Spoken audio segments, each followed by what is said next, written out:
Hello friends, welcome to my channel Dhanashree classes. आजच्या या व्हिडिओमध्ये आपण काही डेली यूज सेंटेन्सेस इथे बघणार आहोत. म्हणजे रोज बोलली जाणारी ही नेहमीची अशी वाक्य.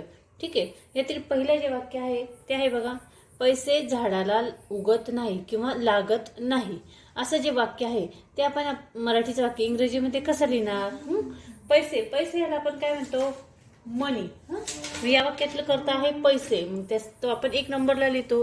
म्हणजे आपण इथे लिहिणार आहोत मनी. पैसे म्हणजे काय? मनी. आणि लागत नाही किंवा उगत नाही इथे नकारार्थी वाक्य आहे, म्हणून आपण लिहिणार आहोत मनी डझंट. DOESENT. ठीक आहे. मनी डझंट. उगत नाही. उगणे म्हणजे काय? ग्रो होणे. GROW. ग्रो कुठे? झाडाला, म्हणजे ऑन ट्री. On trees. ठीक आहे. मनी डझंट ग्रो ऑन ट्रीज. दुसरं वाक्य बघा, वेळ सर्व बदलून टाकते. हे वाक्य कसं करणार आपण? बघा, वेळ, वेळ म्हणजे काय? टाइम. टाइम काय म्हटलंय की बदलून टाकते. बदलणे म्हणजे काय? चेंज. CHANGE. बदलून टाकणे हे वाक्यातील क्रियापद झालं. कर्त्यानंतर नेहमी काय येतं? क्रियापद येते. या वाक्यातील कर्ता आहे वेळ आणि क्रियापद आहे बदलून टाकणे, म्हणजे ते आपण 2 नंबरला लिहिणार आहोत. Time change. आता इथे क्रियापदाला आपण यस लावणार आहोत. चेंजेस. Time changes. आणि सर्व बदलून टाकते. सर्व म्हणजे एव्हरीथिंग. EVERYTHING. एव्हरीथिंग. ठीक आहे. पुढचं वाक्य बघा, मला उत्तर हवे आहे. हे वाक्य कसं लिहिणार?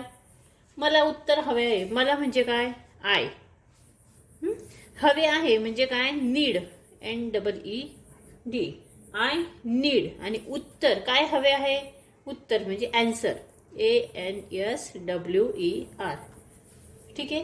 जर वाक्यरचना आपल्याला व्यवस्थित जमली तर आपण मराठी वाक्य इंग्रजीमध्ये हे झटपटरित्या करू शकतो. कर्ता, क्रियापद आणि त्यानंतर उरलेलं वाक्य. ठीक आहे. पुढचे बघा, तुझा चेहरा धुवून घे. धुवून घेणे या वाक्यात काय म्हटलंय? धुवून घेणे म्हणजे wash. WASH. Wash your face. Wash your face order केलेलं आहे, त्यामुळे आपण इथे क्रियापद अगोदर घेणार आहोत. Wash your face. त्यानंतर पुढचं वाक्य बघा, तुम्ही चांगलं केलं. तुम्ही हा ज्याला करता त्यासाठी लिहिणार आहोत यू.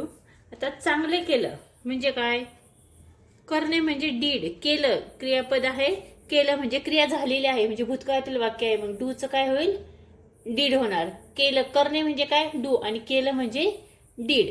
You did. चांगलं म्हणजे well. WELL. You did well. ठीक आहे. आणि पुढचं वाक्य बघा, तुम्ही मला कसे ओळखता? प्रश्नार्थक वाक्य आहे. आता कसे ओळखता? कसे ओळखता म्हणजे आपण इथे लिहिणार आहोत हाऊ. सहाय्यकारी क्रियापदाने हे वाक्य तयार होत आहे. कसे ओळखता म्हणजे हाऊ. त्यानंतर पुढे डू. How do. तुम्ही म्हणजे यू. How do you. आता ओळखता, कसे ओळखता?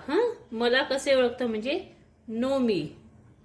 No me. आणि प्रश्नार्थक sign. How do you know me.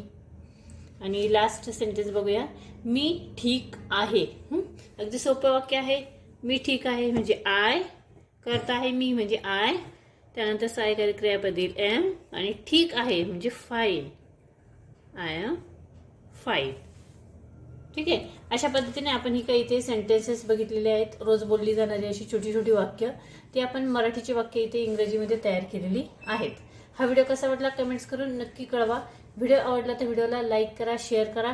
आणि जर तुम्ही चॅनलवर नवीन असाल तर चॅनल नक्की सबस्क्राईब करा.